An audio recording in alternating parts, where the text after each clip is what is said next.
I call David Clendon. Thank you, Mr Speaker, and I'm pleased to take a final call on this organised crime and anti-corruption legislation bill.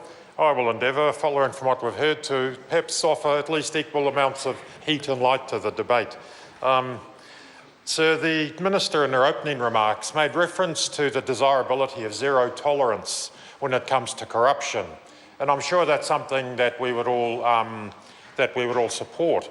I think she was particularly referencing the business community at that point, but that certainly rolls over into the public sector as well, the public service. It's critically important that we do get as close as we can to zero corruption, and a zero tolerance approach to that is not only an ethically, morally correct thing to do, it's also an economically very smart thing to do, because we know that high levels of corruption are highly destructive of economic well-being.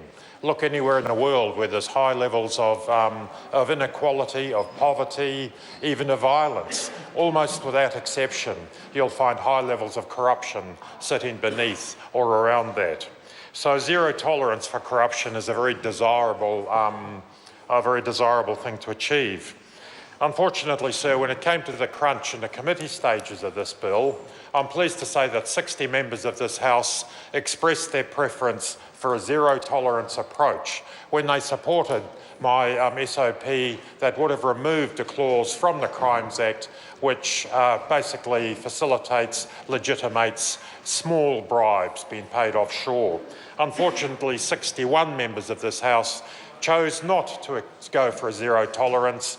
Maybe 0.002 or thereabouts is okay. Just a little bit of corruption, just a few drops in the bucket. So I think that's unfortunate. This bill has some good, some desirable elements, but it was a missed opportunity. This was an excellent opportunity to remove that clause from the Crimes Act and really move ourselves closer to being truly anti-corruption and to demonstrate that in our statutes. So the bill, I'll return to that point, but I would comment that the bill does some useful things. The business of reporting of the money being transmitted overseas from New Zealand, usually electronically in this day and age, of course.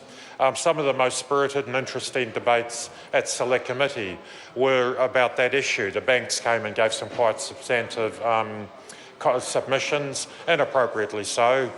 I continue to be a little bit surprised that electronic transmission of amounts in excess of $1,000 must be reported. I still feel that that limit is somewhat low. There are many reasons why people would and do legitimately send $1,000 overseas, be it to family, be it purchases, whatever it might be.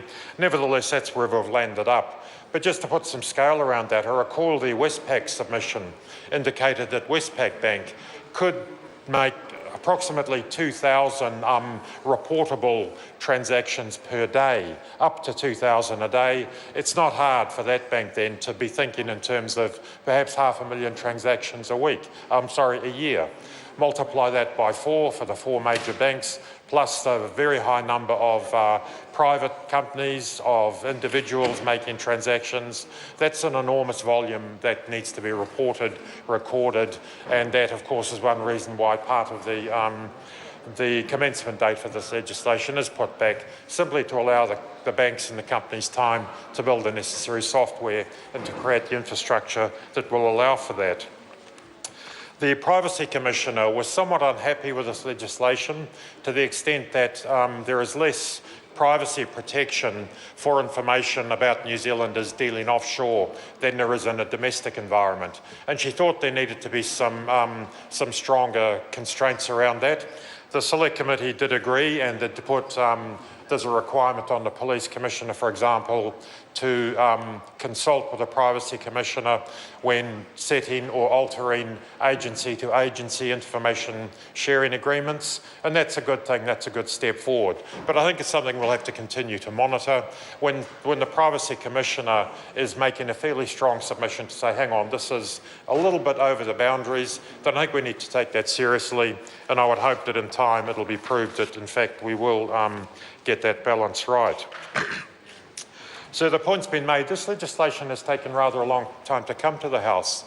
The UNCAC, one of the declared purposes, in fact, one of the primary purposes of this legislation is to enable us to make those legislative changes that was necessary for us to ratify the UN, the United Nations Convention Against Corruption, which we signed in December 2003, and it took about 6 years before that matter got as far as the Select Committee.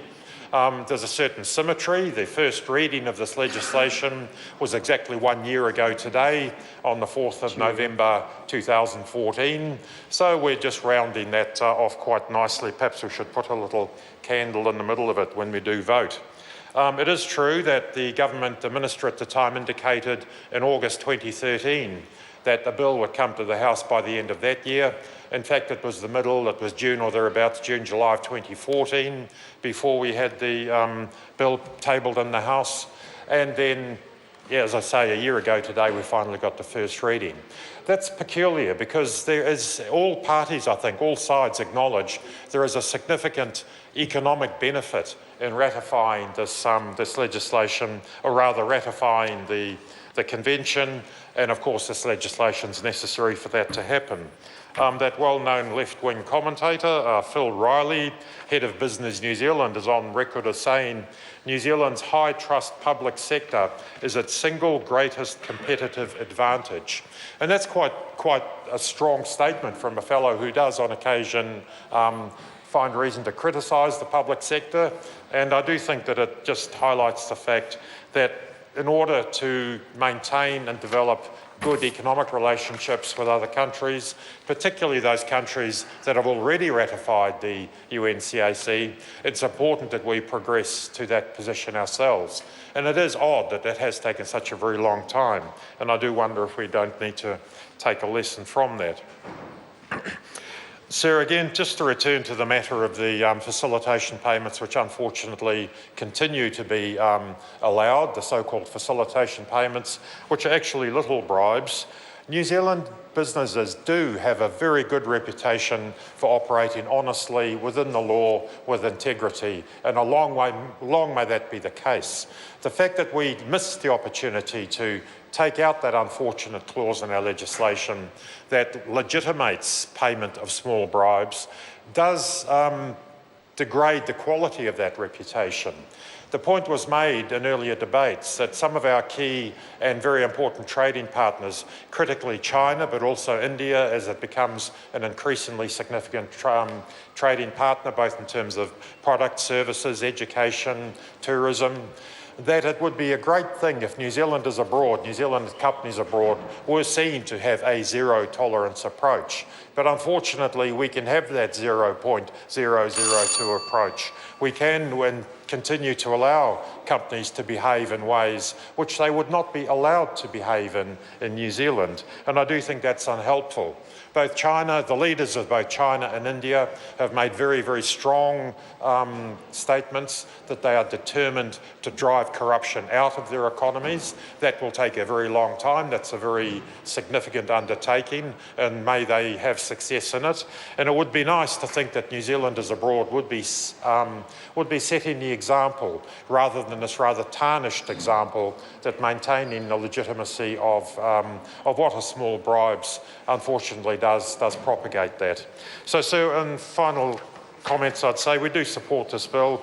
As I say, it does some useful things about sending money overseas, about making money laundering more difficult, about protecting people, or rather increasing the protections against human trafficking and the like. It's a good and useful piece of legislation. It could have been a great piece of legislation, but that's work for another day for a more progressive government. Kia ora, thank you.